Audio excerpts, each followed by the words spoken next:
Hello everybody. Howdy. This is video number 1 from me to you on this platform, VidMe. It's new because YouTube doesn't like politics or current events. They have bowed, they have kowtowed. Kowtowed? YouTube has bent to the will of the professional complainers. Essentially, you can't cover politics or current events or important stuff on their site anymore without having your videos flagged as being inappropriate for advertising revenue. Well, for independent journalists like myself, that's a problem. So this is the name of the company that I started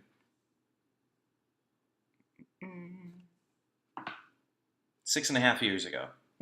Over 6 years ago. And I've been building my platform on YouTube for about that long. Just today, I got a notification that a lot of our videos have been flagged as not advertiser friendly, along with a helpful little message. Have you noticed that your videos have not been monetized? Have you noticed a decrease in your ad revenue?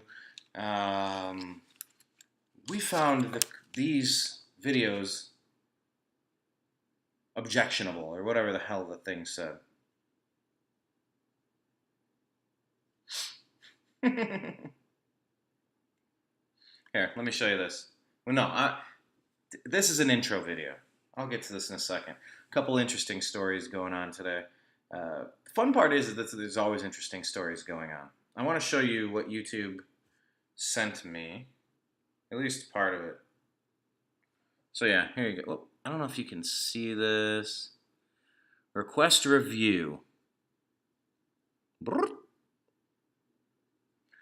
Yeah, so they flagged all the content on my site, and I said, you know what, I've had it with YouTube. Basically, look, I'm an independent journalist. I've been, fiddling around with this stuff since high school, in college, working for that newspaper, my college newspaper, and then for six plus years with the New American Media.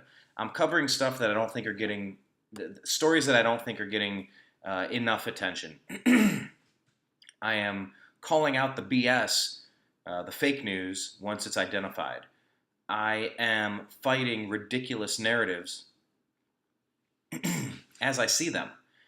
And that doesn't make the powers that be happy. Now, it's weird because some preferred channels, if you toe the party line, that's fine. You get your advertising revenue. But it's the independent media that's getting blocked, that's getting censored, that's getting shut out, that's getting deleted, demonetized, and banned from these platforms. And I'm not going to give up. So I'm coming over here to VidMe. I'm hoping that this is going to be a welcome environment for people that want to. I mean, we went to the RNC convention in Cleveland. We went to the DNC convention in Philly. We go to the Conscious Life Expo in Los Angeles. We go to the NAM convention in Anaheim. We go to Politicon. What was it, Pasadena this year? And then it was the LA, where was it at? The convention center a couple of years ago. We go to stuff. We cover stuff. We interview people. We do stuff. And that's hard to do when your funding is cut off. So, you go to Patreon. There's so many different sites. There's so many different ways to do crowdfunding. But information is being limited. Watch out for net neutrality. It sounds good, but it's actually going to make toll booths on the freeway. You're not going to be. They're going to cut out those lanes. So basically, there will be an agreement. For example, this isn't true, but say Time Warner. Say Time Warner does a deal. I think it's Spectrum now. So say Spectrum does a deal with Netflix. They do a merger, or they sign a contract, or whatever. So it's like if you are a Spectrum customer, we will let you stream content from Netflix free of charge. However, you'll have to pay more to get access to unlimited information if you're not one of our customers. So all the other internet providers will have to pay extra for that content. They're about to make the internet a monstrosity where only the wealthy can afford to play and access information. Please be careful, people. Please. I was at a fundraiser with Henry Waxman. It was at the property where O.J. Simpson killed Nicole. It was out in Brentwood. That's my understanding. It was at I think they tore down the house, at least a portion of the house. Maybe they tore down the whole house, and they rebuilt on that location. And I was at a fundraiser for Henry Waxman, representative from California, and he was speaking to a group of wealthy donors, and he said net neutrality will be the culmination of our 100-year plan. Henry Waxman, if you remember, he was the guy who was laughing at people like me who said, yeah, maybe Congress should read Obamacare before they pass it. So he thought that was funny for some reason, taking over 1/6 of the world's economy. And he went out and brought in a speed reader. Like the Micro Machine Man from those old commercials. That's what he did. That's Henry Waxman. So if his plan, the culmination of his plan, is to push for net neutrality, yeah, I'm going to oppose that. These people don't like truth. They don't like people disputing their narrative. They like their fake news. The advertisers like their fake news. The corporations that buy the advertising on the fake news because they've backed politicians that are pushing these fake stories, they like the fake news.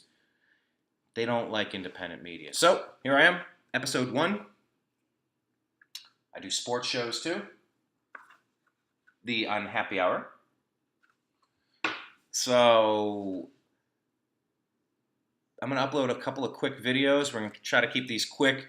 They say this is, I mean, like I said, video number 1. So, I'm going to fill this page up with a little bit of content, see how quick we can get monetized, and see how quick I can bounce out of YouTube, maybe forever. I am really unhappy with Google and what they're doing to us. Because it's not just us. They're doing it to you. They're doing it to all of us. And we're going to have dark days ahead if we aren't able to communicate, if we lose our First Amendment. I mean, look at Charlottesville. Look at the dominoes that are clicking now. ESPN just removed a broadcaster, an announcer, in light of the events of Charlottesville because the guy's name is Robert Lee. An Asian American dude 150 years after the Civil War leader died from the Confederacy, Robert E. Lee. ESPN removed Robert Lee from the coverage, from the broadcast, because his name resembles somebody else's name. So, while you see radicals tearing down statues, just like ISIS, burning books like Nazis, the irony is ridiculous. This is what we're facing. We're facing an overreactive, sue-happy, finger-pointing happy, name-calling happy society that is all too eager to find any way they can to shut up voices of dissent. You're a racist, you're a xenophobe, you're a bigot, you're a homophobe. Did I say that yet? I don't know. Racist, sexist, xenophobe, homophobe, Islamophobe, reality phobe, flat earther, birther. Yeah, there's a lot of names that are being called. But anyway, this all started because PewDiePie, you know that guy on YouTube? He did a Nazi skit where he dressed like Hitler or something and put a little thing in there. So then there was a backlash to try to get him shut down, to get his channel taken down, and it's called the Adpocalypse. All the ads have been pulled for so many people that aren't drinking YouTube's Kool-Aid. So here I am, episode 1 in the books. I'm going to upload maybe a couple more real quick. I'm going to maybe elaborate on that Robert Lee story. I'm going to talk about the Kyrie Irving trade. I don't know what else is going on in the news that I really want to talk about, but Subscribe. That's the main point. Subscribe. Support the New American Media over here. We're on Patreon, patreon.com/the New American Media. Give us some funding. It's independent media. We got 6 years of content on YouTube for as long as they have it up there. They're going to start ghosting content. They already are. They're demonetizing it. They're putting your videos in our videos in restricted mode. And I'm over it. So I'm bouncing here. Hope you subscribe, tell your friends, invite your friends. We got to get over 50 subscribers so that we can monetize. And the quicker we can do that, quicker we're going to set these accounts up and start knocking out some stuff for you. So we're here to cover it, like I said. Seeking truth, challenging dogmen, having fun. We ask you to join our mostly civil conversation here. We are going to shed light on stories that are not getting enough attention. We're going to connect dots that we think should be connected, or at least the questions need to be asked. And we need to push against the phony narrative, the fake news narrative, the garbage narrative of the propaganda that you've been consuming for too long. So, hi, VidMe. Nice to meet you. To be continued.